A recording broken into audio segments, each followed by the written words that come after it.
ইন্নাল হামদুলিল্লাহ ওয়াসসালাতু ওয়াসসালামু আলা রাসূলিল্লাহ।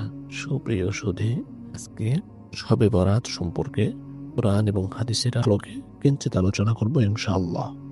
হযরত আবু যর রাদিয়াল্লাহু তাআলা আনহু বলেন, রাসূল সাল্লাল্লাহু আলাইহি ওয়াসাল্লাম তাকে বলেছেন, হে আবু যর, তুমি প্রতি মাসে 3 দিন রোজা পালন করতে চাইলে 13, 14 ও 15 তারিখে তা পালন করো।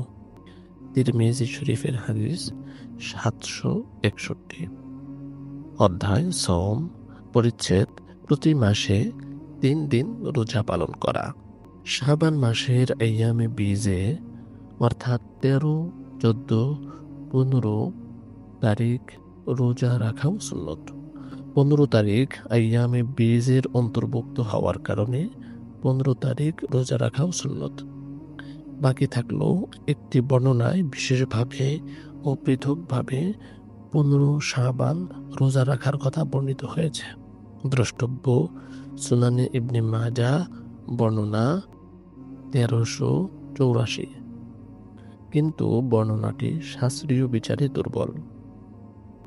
শাস্ত্রীয় বিচারে দুর্বল হওয়ার কারণে কেবল এই বর্ণনার উপর ভিত্তি করে 15 শাবানের রোজাকে পৃথকভাবে সুন্নত কিংবা মুস্তাহাব মনে করা সঠিক নয় বলে মতামত দিয়েছেন মুহাক্কিক উলামায়ে কেরাম।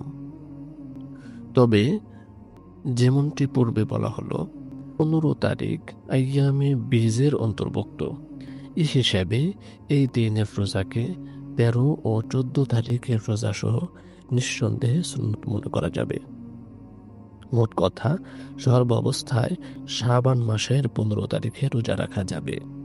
পূর্বের 2 দিন তথা 13 ও 14 তারিখের সঙ্গে মিলিয়ে একসঙ্গে 3 দিন রোজা রাখা যেমন যাবে, তেমনি পৃথকভাবে কেবল 15 তারিখে রোজা রাখা যাবে, এতে কোনো সন্দেহ নেই।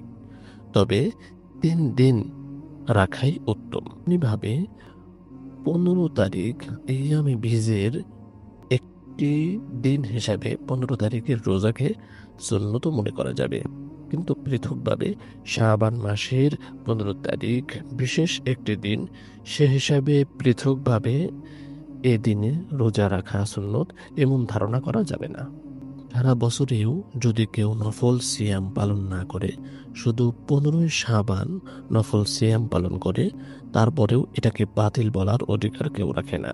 অনুসৃত ব্যক্তি এবং অনুসারী উভয়ই গলত আকীদার মধ্যে রয়েছে। গুরুত্বপূর্ণ বিষয় হলো, এ রাতে নফল আমল সমূহ বিশুদ্ধ মত অনুসারে একাকীভাবে করণীয়।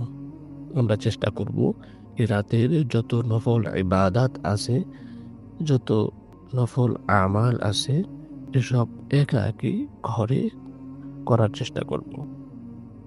ফরজ নামাজ তো অবশ্যই মসজিদে জামাতের সাথে আদায় করতে হবে।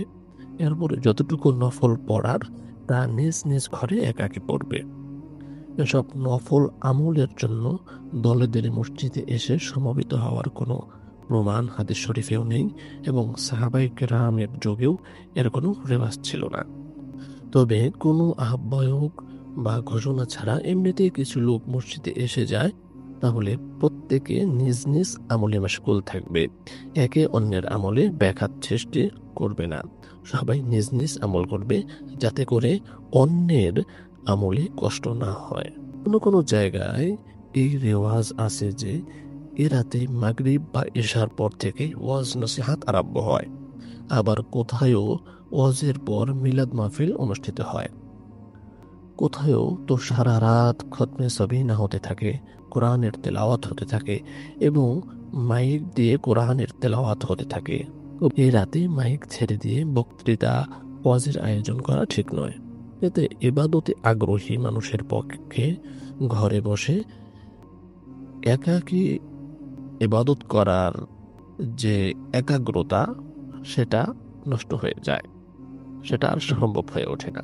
অসুস্থ ব্যক্তিদের বিশ্রামেও মারাত্মক ব্যাঘাত ঘটে। আল্লাহ তাআলা আমাদের এসব কাজকর্ম পরিহার করার তৌফিক দান করুন।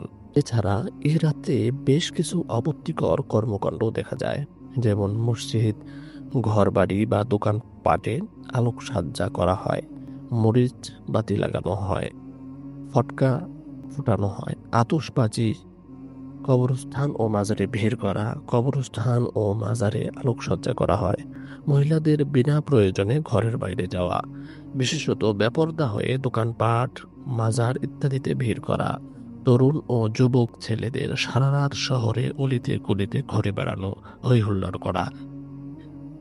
শেখ আব্দুল হক মুহাদ্দিসে দেহলভী রহমতুল্লাহ আলাইহি বলেন, এ রাতের নিকৃষ্ট বেদাত সমূহের মাঝে বেশ কিছু বেদাত অন্তর্ভুক্ত এবং উল্লেখযোগ্য: ঘর বাড়ি দোকানপাটে আলোকসজ্জা করা, হইচই ও আতশবাজির উদ্দেশ্যে সমবেত হওয়া ইত্যাদি।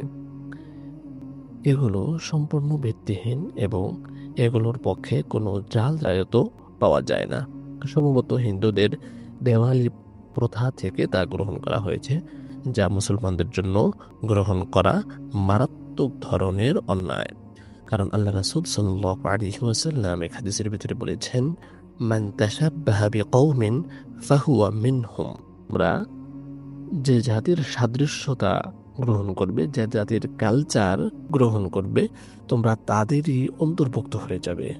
রাসূল সাল্লাল্লাহু আলাইহি ওয়াসাল্লামের এই হাদিস থেকে আমরা বুঝতে পারলাম যে লাইলাতুল কদর, লাইলাতুল বারাআত, লাইলাতুন নিসফিম মিন শাবান, অর্থাৎ শবে বরাতের বরকতপূর্ণ রজনী আমরা যেন হেলায় খেলায় নষ্ট না করি এবং আমরা কোনো ধরনের বেপরদা দোকানপাট ও মাজারে ভিড় করার মাধ্যমে এবং তরুণ ও যুবক ছেলেদের সারা রাত শহরে অলিতে গলিতে ঘুরে বেরিয়ে যেন আমরা এই মূল্যবান সময়টাকে নষ্ট না করি।